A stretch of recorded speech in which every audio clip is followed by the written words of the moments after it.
with Phil Williams.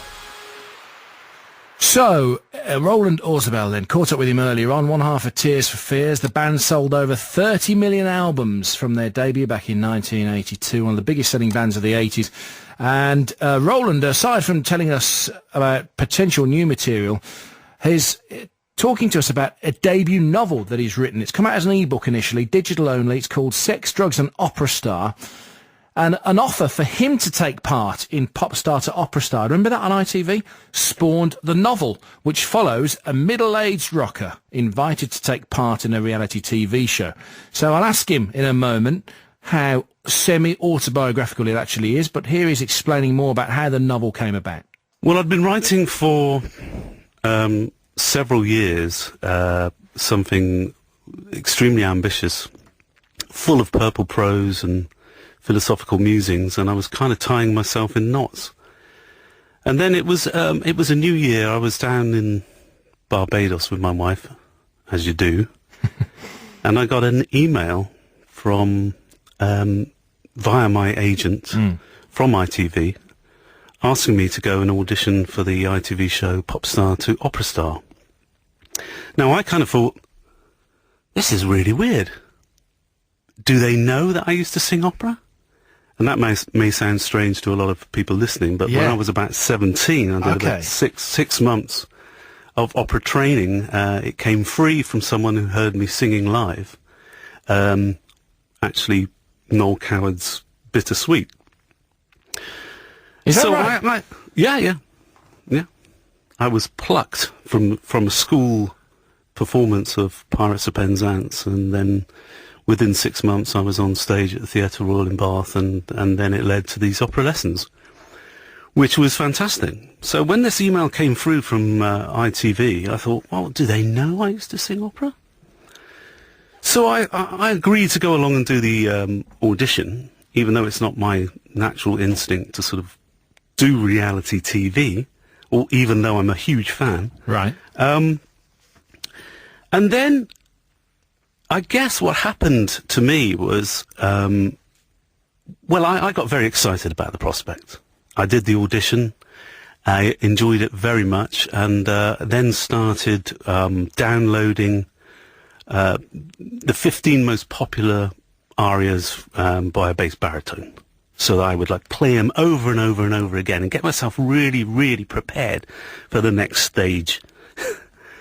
I even started Googling opera coaches in the Bath area, and So you took this very seriously. I took it very seriously. And just pause there for a minute and just fill us in a little bit more on the backstory then. After you'd had that coaching when you were 17 and appeared at the Theatre Royal, what happened? Did it just fall by the wayside when pop came along, or? There wasn't really anywhere I was going to go at the time with opera. And jointly, I was doing pop music. I mean, I signed my first contract when I was 18 years old. And so although I was sort of learning to sing opera, I was also listening to Joy Division and Talking Heads, and it was all kind of a very bizarre, eclectic musical education. What's the main difference then between singing pop and singing opera? Oh, it's huge. And don't ask me to do it now. But blimey, you're psychic as well. I have to stand back from the microphone.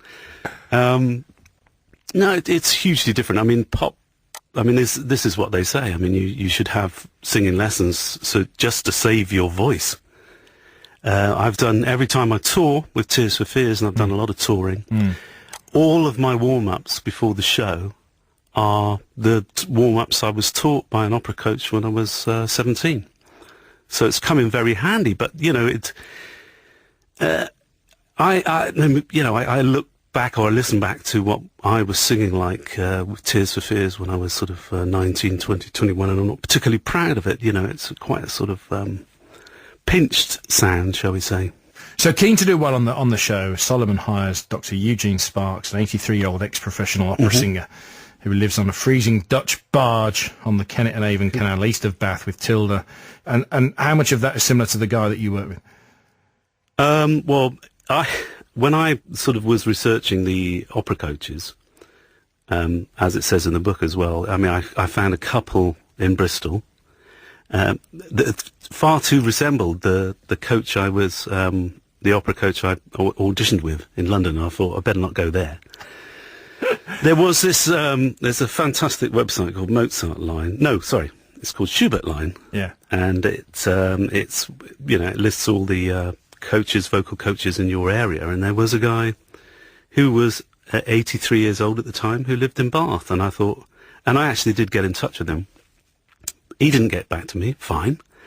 But my imagination went nuts. So I've got this fictional pop star who then is so desperate to get on the show and to do well that he seeks out this 83-year-old opera coach. And then the relationship between the two is protagonist, antagonist, I would say. Yeah, and it's just absolutely hilarious. Now, don't tell me any more because I've only got to chapter 4, so I want to make sure, Okay. and I'm going to my intent to finish this. And one of the things I thought about it was how fast it is as a read. It's a really quick read. Yep. And there's not even a wasted sentence in there. I felt that I was able to get straight through, boom, and there's a lot happens Exactly. in a short space of time. Well, that's how I knew what I was doing at this point, having sort of written for about 6 or 7 years, having been beaten up by editors and agents about narrative. Right. Something that when I first started writing, I had no idea about. I thought I'd just write anything. And so I really did write the opposite of everything I'd done before. So I kept it very close to home, first person, present tense, and the one thing I was taught, hammered into me by Tom Bromley, was end of chapters. You've got to got to end it on a high. Anybody? I mean, if loved ones read it yet, and have you had any objections, or you had any? That's a bit close to real life. No, it's funny because I thought, well, you get a bit embarrassed when you're trying to write sex scenes which involve a character who is very similar to oneself. You're sort of giving away a bit too much, yeah? But all I've had, and it's been very, very nice, the reviews have been brilliant, and everyone's been saying that the sex scenes are very sort of subdued, and so I'm glad about that, as is the mention of drugs. Right. But the opera is just like mad. So is that similar then? Was the sex subdued throughout the lifetime of the band? Well, I can only speak for myself. I've been married since the age of 21. Yeah. Yeah. That's such a terrible question to ask. And you. still are. Yeah. And so that's the kind of thing that the tabloids would say, wow, what is the secret to surviving a rock and roll marriage?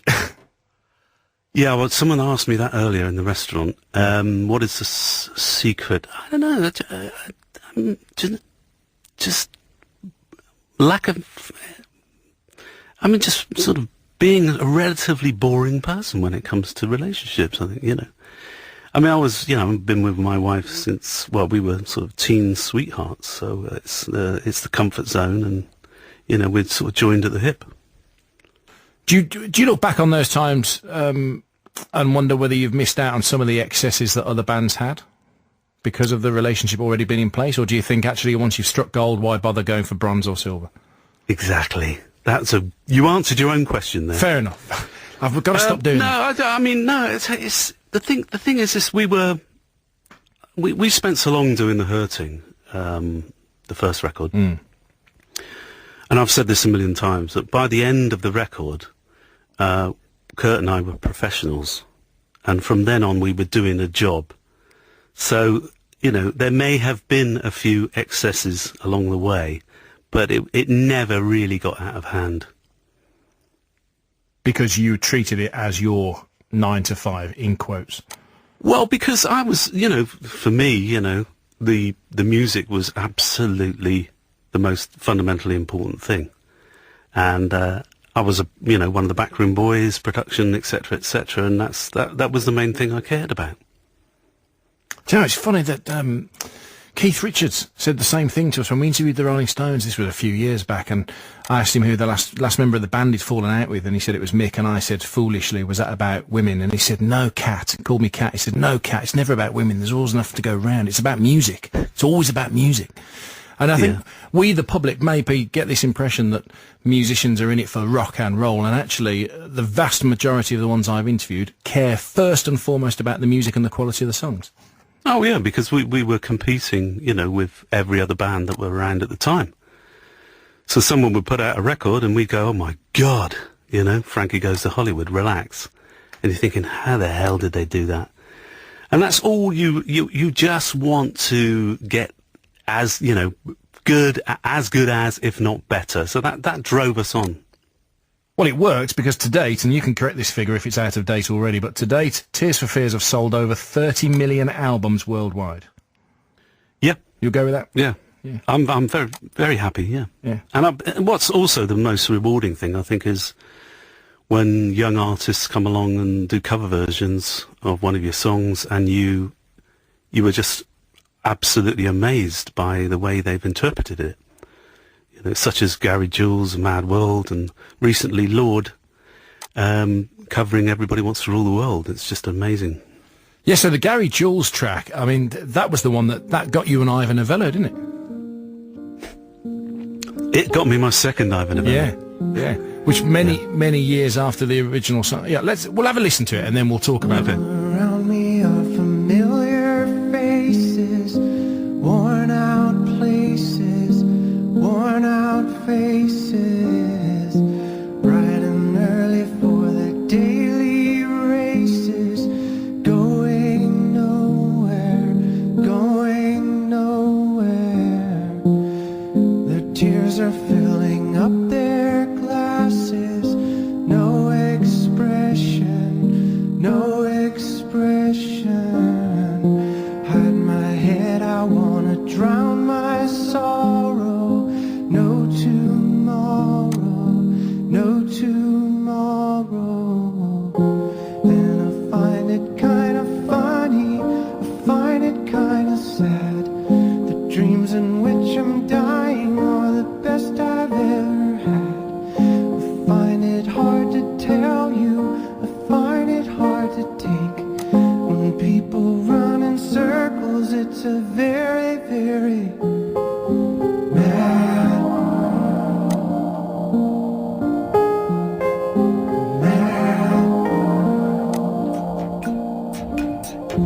children waiting for the day.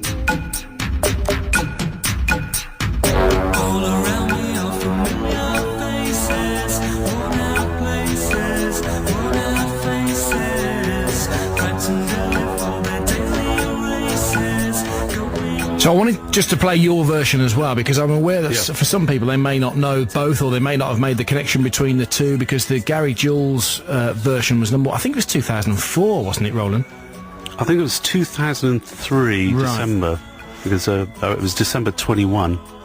I'll tell you 2003. my recollection of Gary Jules, which has nothing to do with the music, which we'll discuss in a moment, is that we were staying in the same hotel as him in Birmingham, having done some interviews for 5 Live, when on a Monday morning the fire alarm went off, and it was about 10 o'clock in the morning. It was, you know, relatively early for us, and so stood down in reception in dressing gowns with me, my producer, and Gary Jules. Waiting for the fire brigade to say it was okay to go back into this hotel. Bizarre. Wow. But in terms of those two songs and what he did with it, explain to me your feelings on it and how you first heard that version.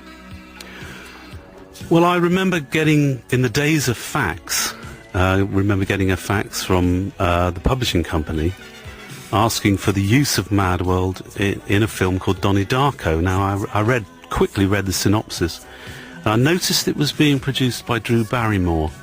So I thought, okay, this could be okay, plus the fact that they were paying me a nice amount of money. Right. So then I completely forgot about it. About, there was a year later or something, a friend of mine from LA who works in the music and film industry brought the Donnie Darko soundtrack over to my house in England and put it on the sound system and played the Michael Andrews, Gary Jules version. And I really couldn't believe it. And the strange thing was, my youngest son at the time was about 9, I think, and he started singing along to this new version. Yeah. Children waiting for the day they feel good. Happy birthday, and I'm like going, oh my God. You know, and the gap between the 19-year-old Roland who wrote the song and however old I was at the time, being a dad, was just completely was another one of those bizarre experiences. And when you talked earlier about your voice being a bit pinchy, I think you said at that stage, is this one of the songs where you feel that or not? Well, that's Kurt singing, and I've got to be honest with you, that's a stunning vocal. So, I mean, I think in the early days, I think Kurt had the edge vocally, and it took me until I was about 28, sort of sowing the seeds of love and Woman in Chains before I really started to be able to use my opera training. And in what way did you use it then? I don't know, I just think that if you have a lower voice, when you get a bit older, it all gets a bit easier. You know, that's what I think. Sowing the Seeds of Love. Let's have a listen, and the more astute amongst you will hopefully pick up the less pinchy and the more operatic training. Squeaky clean, smashing it up. Our democracy is the headline. Says you're free to choose. There's egg on your face and mud on your shoes. One of these days they're gonna find it in the news. Sowing the seeds of love. Seeds of love. Sowing the seeds of love. Seeds of love. Seeds of love. Sowing the seeds. One of my favourite Tears for Fears tracks, that is. I know it's one of the later tracks. I really love love it. that. And Yeah, I do. talk to me about what you were thinking lyrically at the time. Politician granny wearing high heels. Politician granny with your high ideals. Oh, really? I don't That's really brilliant. I don't think she was wearing high heels. For all these years I've been singing it wrong. Unbelievable. You've Outed on just been 5 Live. fantasising about Margaret Thatcher wearing high heels, haven't you? Let's be honest. Oh, I can't. Oh, draft the resignation letter now. Yeah, I mean, it's a weird one because, we were moving away, I suppose, and I started reading about politics. As you do, as you get into your sort of mid to late 20s, and I can't even believe it, that I'm saying this right now. But I started reading about Marxism, Right. and all that kind of stuff. I suppose the Berlin Wall hadn't come down then, you know. What was it? It was 90, wasn't it, socialism. that song, wasn't it? 89. 89, right. Yeah, so it was like, well, there's a couple of things. I was driving along the M4 and I was listening to Radio 4, or was it Radio 5? I can't remember. But there was a programme on about all these lost songs from the English, you know, culture, I guess, and one of the songs was called The Seeds of Love. So again, I when I was writing songs for that album, I wanted to write a protest song in the sort of style, I guess, of sort of Lennon or Dylan, and you know, it was straightforward, I think, you know. Listen, how is Kurt, and how are things there? Because did I see that last year there was some new Tears for Fears stuff out, including a cover? Is that right? We did, yeah. Kurt's great, and he lives in LA. He's actually He's a naturalised American citizen, isn't he? He's an American citizen, and so, you know, I have a house in LA around roughly 0.7 miles away from where Kurt lives, and sort of I go, when I'm in LA, I go driving to the tennis court, and I sort of drive past Kurt as he's jogging, and it's quite a regular occurrence. We did last year a series of cover versions, which was fun, and they are coming out on a limited edition vinyl, believe it or not, Okay. in America, in the US, on a thing called Record Store Day, which I believe is April 19th. Ah, yes. So, yeah, rare. Will they be available here as well? You know, I think wait till some guy gets it signed, and then you can pick it up for loads of money on eBay. Right, okay. That's the way to do it, is if fans want to get Yeah. hold of it. And you did make one of them available on SoundCloud, didn't it? The Arcade Fire cover. Is that available? I think, well, they're all available on SoundCloud. If you go Right. to tearsforfears.com, the information is way more up to date than what I can give you. But yeah, they're all free. They're all on SoundCloud, and yeah, it was great. And aside from passing him jogging, where does that leave you musically? Then obviously this will come out for Record Store Day, and is there chance of you doing fresh songs? Will you talk Yep. about touring again? Well, I mean, not in England, but we've been touring on and off quite regularly around the world, and mainly in the summer. And it's been, some of the audiences, especially in Brazil, west coast of America, just been absolutely remarkable. We have been working on a new album, and I believe we're about to sign for a major record label, which at our tender age is quite shocking. And exciting. Yeah, absolutely. So literally on the verge of signing, and that will be, I mean, I know I'm trying to price stuff out you probably don't want to tell me, but that'll be for more than just one album, I would have thought. Well, who knows, Let's get past this next one, and then let's go on tour again and see what happens. Brilliant. Well, that's exciting news for fans of Tears for Fears, for sure. So when do you think you'll be on the road in this country? I doubt if it will be before 2015. Right. And that will be then supporting a new record. Yep. And have you got any tracks nailed down for that new record? We've done quite a fair bit of recording, but obviously new record company, new A&R people. Right. And so therefore there will be probably a fresher look at what we've been doing. Okay. And maybe some extra production or something. Something like that. Yeah. Okay. Is that frustrating, that process? Not at all. Okay. No, I'm looking forward to it. Listen, before we say goodbye to you, Nick Piercy tweeted me earlier when I said you were coming on, and he said, can you please ask Roland what his memories are of Graduate?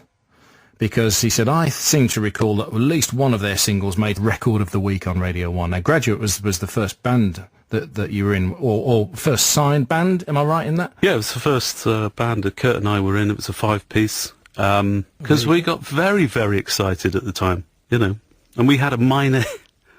Love this, minor hit in Spain. Well. So we had our first experience of hysteria with girls aged 18, a previous band with girls sort of queuing up outside the hotel. Well, I've got, we've managed to dig out some Graduate. So if you can bear this. Don't bite down with your arm bosses. Elvis should play ska. Elvis should play ska. Catch me if you can. Don't you know just what your aim is for every tune you ban? I will ask you whose your name is. Elvis should play ska. Elvis should play ska. Why did you say oh no when we queued into Elvis Should Play Ska? Roland has just left the building. Oh no! It doesn't sound too bad now, actually. It doesn't sound too bad at all. And in fact, when you go on iTunes, which is what I did earlier, that one's been downloaded quite a number of times because the popularity bit, the bit at the end before the price, is all the way up Yeah. into the black. Wow, you can buy that still? Yeah, you can buy the album that's on. My God. Memories of working in that band? Do you have any? Well, it was a long time ago, and we were friends, and it all happened very quickly. So at aged 18, got offered a recording contract. Then I think we did a rather silly thing, and we went touring in Germany. Very small shows, and lugging our own equipment around. So we were roadies and the band, and we would have these mod outfits when we would play live at the shows, and then we would put on these blue boiler suits when we would break down the PA. And I think Kurt and I were sharing a room at the time, and we both said to each other, I don't think this is what we signed up for. Good trade grounding, though, isn't it? That Yeah. kind of stuff. Listen, I've thoroughly enjoyed half an hour in your company. I'm still gutted and mortified that I've been singing the wrong lyrics to Sowing the Seeds of Love. I don't think I'll get over that lightly. But I'm very excited that you confirmed that you're on the verge of signing and that there'll be a new album and definitely a tour sometime around 2015. I think that's really exciting. So, and you sound like a man who's just having a nice time, Roland, so good on you for that. I am having a very nice time, yeah. Sex, Drugs and Opera by Roland Orzabal is the novel, and now came out around the end of March digitally, but are we going to get to buy this in paper in a proper bookshop as well? Well, hopefully, fingers crossed, we are open to persuasion. Okay, so in the meantime, if you want it, the best way to go about finding it is to download it digitally via Acorn Digital Press. Sex, Drugs and Opera by Roland Orzabal. Thanks to Roland for putting up with me for half an hour. The podcast of that is available right now on our website. If you only joined in about halfway through and you're thinking, where's the rest of it? bbc.co.uk/5live. Click on our page and you'll find a link to the podcast to download that for keeps. Other misheard lyrics then, not just me, clearly. Matt on the M25 says, you know that Alanis Morissette one? Ironic. I used to think she was singing, it's like rain, are you ready? Yeah. Instead of, it's like rain on your wedding day. It's not the worst offence in the world, is it? And Peter in Derry said, I thought Dolly Parton's Islands in the Stream was Islands Industry.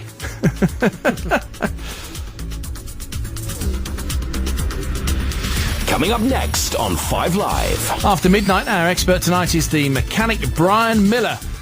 Brian, always inundated with questions when he pops by to see us. So if you've got a problem with your motor, or maybe you've a question about your next service, MOT, or whether you should chop and change your car at the moment, call now.